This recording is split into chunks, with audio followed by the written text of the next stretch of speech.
Good evening everyone. আজকে আমরা একটা স্টোরি বলবো, সেটা হচ্ছে গিয়ে the lamp of the slaughter. The lamp of the slaughter যেটা, সেটা বাই রোল্ড ডাল লিখেছে। তো রাইটার উনি হচ্ছে একজন ব্রিটিশ অথর। তো আমরা সেটা নিয়ে আজকে ডেসক্রাইব করব। তো আমি মেনলি এটা সামারাইজ করে চ্যাপ্টারটাকে ছোট করেছি, সেটাই আমরা এখানে ডেসক্রাইব করব। তো শুরুতে যেটা মানে এই স্টোরিটা দিয়ে এর মোরালিটি যেটা, সেটা তো আমরা অবশ্যই মানে স্টোরিটা কমপ্লিট হওয়ার পরে তার একটা মোরালিটি বলা হবে। তো শুরু করা যাক। Lamp of the slaughter. Actually lamp মানে হচ্ছে এটা কোনো ভেড়া বা মানে ছাগলের যে মাংস থাকে, পায়ের যে লেগ পিস থাকে, সেটাকে বলছে the lamp of the slaughter. মানে হচ্ছে গিয়ে বধ করা, মানে কাউকে আক্রমণ করা বা কিছু, সেটাই এখানে ডেসক্রাইব করা হয়েছে। Lamp to the slaughter tells the story of Mary Maloney. তো এখানে মেরি ম্যালোনি হচ্ছে মেইন ক্যারেক্টার এই স্টোরির। তো তার অ্যাক্টিভিটিস, ক্যারেক্টার এখানে তুলে ধরা হয়েছে। এ লাভিং অ্যান্ড ডিভোটেড হাউসওয়াইফ। তিনি কেমন ছিলেন? তিনি ছিলেন একজন লাভিং মানে খুবই প্রিয়, এবং ডিভোটেড কথার অর্থ হচ্ছে অনুগত হাউসওয়াইফ ছিল। Who is happily waiting for her husband, যেটা ন্যাচারালি দেখা যায়, যদিও এখনকার দিনে এগুলো দেখা যায় না। আগে দেখা যেত হাজব্যান্ডের জন্য ওয়াইফ অপেক্ষা করে বসে থাকতো, উনি এলে খাওয়া দাওয়া করবে, এরকম ধরনের আর কি। তো বোঝাই যাচ্ছে to return home from work, অর্থাৎ তার হাজব্যান্ড কখন বাড়িতে ফিরবে সেটার জন্য সে অপেক্ষা করে বসে থাকতো। হাজব্যান্ডের নাম হচ্ছে Patrick, a police officer. Come home, unusual quiet কথার অর্থ হচ্ছে প্রবলেম কিন্তু কোয়াইট থাকে। Unusual quiet, not properly quiet, মানে আনইউজুয়াল বাট কোয়াইট, মানে বাইরের যে সমস্যা বা ঝঞ্ঝাট সেগুলো কিন্তু বাড়িতে বুঝতে দেয় না, কোয়াইট থাকে। After a while he tells Mary that, যে মেরি, মেরি বলতে তার ওয়াইফকে বোঝানো হচ্ছে, মেরি ম্যালোনি যিনি, সে তার হাজব্যান্ড আর কি, তার ওয়াইফকে বলে উঠল, কি বলে উঠল? He tells Mary that he wants to leave her, মানে সে তাকে ছেড়ে চলে যেতে চায়, সে তার সঙ্গে থাকতে চায় না, তার সঙ্গে সংসার করতে চায় না। বোঝো, যে ওয়াইফ তাকে মন দিয়ে ভালোবাসে, তার জন্য অপেক্ষা করে থাকে, সে খেলে তবে খাবে, হাজবেন্ডের প্রতি এত সহানুভূতিশীল, ডিভোটি, কিন্তু সে যখন এরকম ধরনের একটা কথা তার হাজবেন্ড থেকে শুনবে, তখন তার মনের অবস্থাটা কি দাঁড়াতে পারে।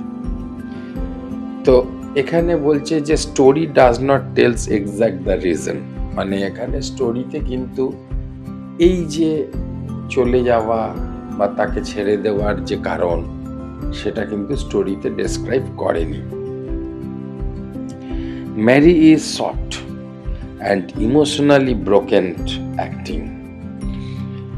অ্যাক্টিং উইদাউট থিঙ্কিং, তার মানে সে ইমোশনালি খুব ভেঙে পড়েছে।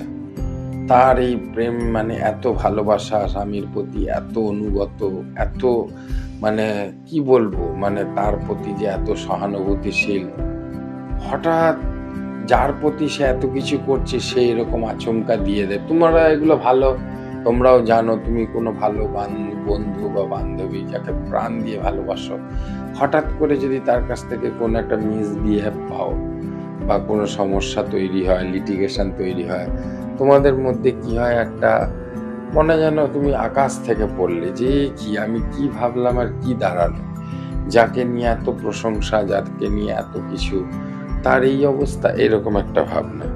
কিন্তু সে অ্যাক্টিংয়ে অ্যাক্টিং করে রেখেছিল যে তার মানসিক চিন্তাভাবনা একটুও সে দুর্বল হয়নি।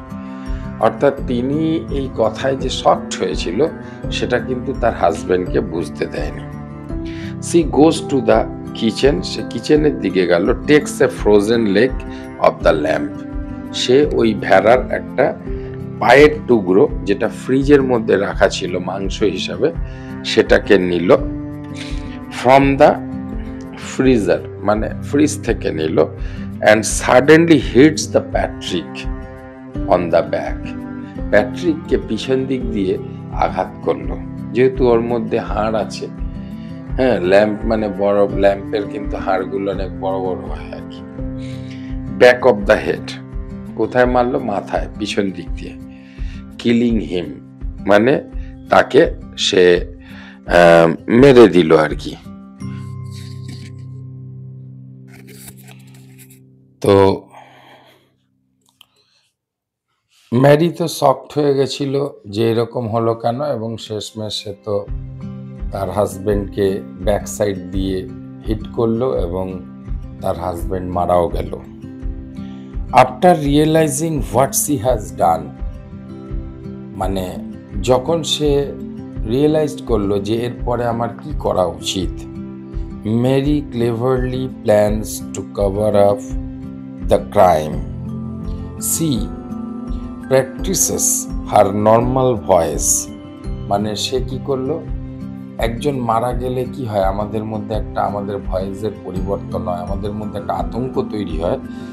উনি সেটাকে প্র্যাকটিস করলো নর্মাল থাকার, তার জন্য সে কিছু সময়ের জন্য সেরকমভাবে প্র্যাকটিস করলো। Goes to the grocery store, এবং মুদির দোকানে গেল কিছু জিনিসপত্র কিনতে। টু ক্রিয়েট অ্যান অ্যালিবি, অ্যালিবি মানে, অ্যালিবি কথার অর্থ হচ্ছে অজুহাত দেখানো। And taken return home to discover her husband, এবং উনি মার্কেট থেকে রিটার্ন করে সে আচমকা ঢুকে সে এমন একটা অভিনয় করলো যে সে দেখছে সে তার হাজব্যান্ড মারা গেছে।